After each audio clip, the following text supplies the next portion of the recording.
കൂത്താട്ടുകുളം നഗരസഭാ കൗൺസിലർ കലാരാജുവിനെ തട്ടിക്കൊണ്ടുപോയ സംഭവത്തിൽ CPIM ഏരിയ സെക്രട്ടറി അടക്കം 50 പ്രതികൾ ദേഹോപദ്രവം ഏൽപ്പിച്ച ശേഷം നഗരസഭാ ചെയർപേഴ്സന്റെ കാറിൽ തട്ടിക്കൊണ്ടുപോയി എന്നാണ് case.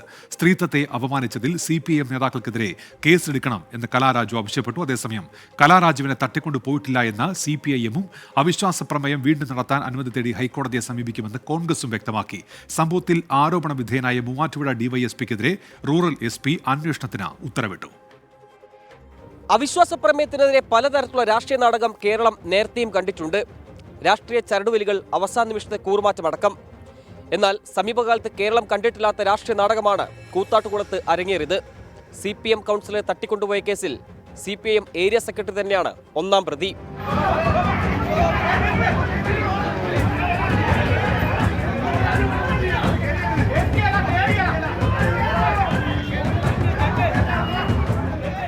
CPM area secretary PB Ratheesh, Koothattukulam നഗരസഭാ chairperson Vijaya Sivan, vice chairperson Sunny Kuriakose, councillor Suma Viswambharan, CPM local secretary Febeesh George കൂടാതെ കണ്ടാലറിയാവുന്ന 45 പേർ എന്നിവരാണ് കേസിലെ പ്രതികൾ.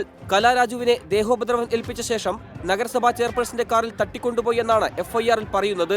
UDF-ന്റെയും കലയുടെയും ആരോപണം തള്ളിക്കൊണ്ട് CPM area secretary PB Ratheesh ഫേസ്ബുക്കിലൂടെ രംഗത്ത് വന്നു. ഏരിയ സെക്രട്ടറി തള്ളിയ കലാരാജു വാഹനത്തിലേക്ക് വലിച്ചു കയറ്റിയ CPM നേതാക്കൾ തന്റെ വസ്ത്രം വലിച്ചു കീറിയെന്നും പൊതുമധ്യത്തിൽ അപമാനിക്കപ്പെട്ടുവെന്നും വ്യക്തമാക്കി. നമ്മൾ ഒരുപാട് ഇത്രയും ഇത് പ്രതീക്ഷിച്ചിരുന്നില്ല, ഇത്രയും ഒരു ആക്രമണം പ്രതീക്ഷിച്ചിരുന്നില്ല. വണ്ടിയിലേക്ക് ഉന്തിക്കയറ്റി, പിന്നെ ഒരു DYFIയുടെ സഖാവ് വണ്ടിയിലേക്ക് ഉന്തിക്കയറ്റി കാല് ഡോറിന്റെ ഇടയിൽ വെച്ച് അവരെ അടച്ചപ്പോൾ ഞാൻ പറഞ്ഞു എൻ്റെ കാല് എന്നെ വിടോ. അപ്പോൾ പറഞ്ഞു കാലവിടെ ചെന്നൊരു വെട്ടി തരാടി എന്ന് പറഞ്ഞു എന്നോട്. നമ്മൾ 25 വർഷം പാർട്ടിയുടെ കൂടെ നിന്നിട്ട് ഒരു സുപ്രഭാതത്തിൽ നമ്മളെ പിന്നെ ഈ ഒരു ഇത്രയും ശാരീരികമായ പൊതുജന മധ്യത്തിൽ ഇത്രയും ഹരാസ് ചെയ്തപ്പോൾ നമുക്കതിനെക്കുറിച്ചൊന്ന് ആലോചിക്കേണ്ടിയിരിക്കുന്നു. പോലീസും പാർട്ടി പ്രവർത്തകർക്കൊപ്പം കൂട്ടുന്നതായി കലാരാജു ആരോപിച്ചു. 25 വർഷമായി തുടരുന്ന പാർട്ടി ബന്ധം അവസാനിപ്പിക്കാനാണ് കലാരാജുവിന്റെ തീരുമാനം. UDF-മായി സഹകരിച്ച് പ്രവർത്തിക്കുന്നതും ആലോചിക്കുമെന്ന് കലാരാജു പറഞ്ഞു. നിലവിൽ മകളുടെ പരാതിയിൽ പോലീസ് കേസെടുത്തെങ്കിലും സ്ത്രീത്വത്തെ അപമാനിച്ചതിലടക്കം കൂടുതൽ വകുപ്പുകൾ ചുമത്തണമെന്നാവശ്യപ്പെട്ട് കേസ് കൊടുക്കാനാണ് നീക്കം. CPM-ന്റെ ഗുണ്ടായിസമാണ് കൂത്താട്ടുകുളത്ത് നടന്നതെന്ന് പ്രതിപക്ഷ നേതാവ് VD സതീശൻ. കൂത്താട്ടുകുളത്ത് കേരളത്തിന്റെ ചരിത്രത്തിലാദ്യമായി പോലീസ് പ്രൊട്ടക്ഷൻ ഹൈക്കോടതി ഗ്രാന്റ് ചെയ്ത അവിടുത്തെ മുനിസിപ്പൽ അവിശ്വാസ പ്രമേയ ചർച്ചയുടെ മുമ്പിൽ DYSP വഴിയൊരുക്കി കൊടുത്ത് CPM നേതാക്കൾ ഒരു വനിതാ കൗൺസിലറെ ക്രൂരമായി മർദ്ദിച്ച് വസ്ത്രാക്ഷേപം ചെയ്ത് അവരെ തട്ടിക്കൊണ്ടുപോയി. ആ DYSPയോട് വിളിച്ച് ഈ സ്ത്രീയെ തട്ടിക്കൊണ്ടുപോകാൻ ആരാണ് തിരുവനന്തപുരത്ത് നിന്ന് വിളിച്ചു പറഞ്ഞത്? തട്ടിക്കൊണ്ടുപോകുന്നവർക്ക് സംരക്ഷണം കൊടുക്കാൻ. എന്നിട്ട് അവരോട് അവരുടെ മൊഴി വരെ ഇതുവരെ ഒപ്പിട്ട് മേടിച്ചിട്ടില്ല.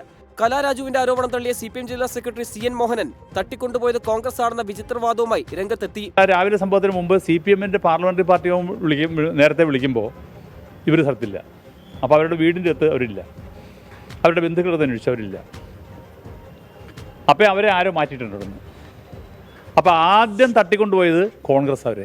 അതേസമയം വിഷയത്തിൽ പോലീസിന് ഗുരുതര വീഴ്ച സംഭവിച്ചതായും അവിശ്വാസ പ്രമേയം വീണ്ടും നടത്താൻ ഹൈക്കോടതിയിൽ ഹർജി നൽകുമെന്നും നഗരസഭാ പ്രതിപക്ഷ നേതാവ് പ്രിൻസ് പോൾ ജോൺ.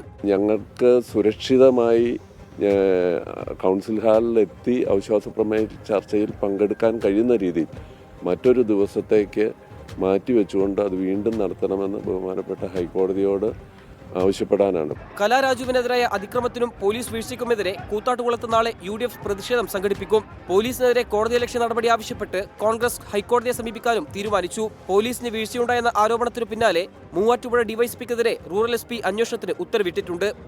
സ്ത്രീത്വത്തെ അപമാനിച്ചതിന്റെ പേരിൽ CPM നേതാക്കൾ ആരോപണം നേരിടുന്ന കേസിൽ പോലീസ് എന്ത് നിലപാട് സ്വീകരിക്കുമെന്നതാണ് നിർണായകം.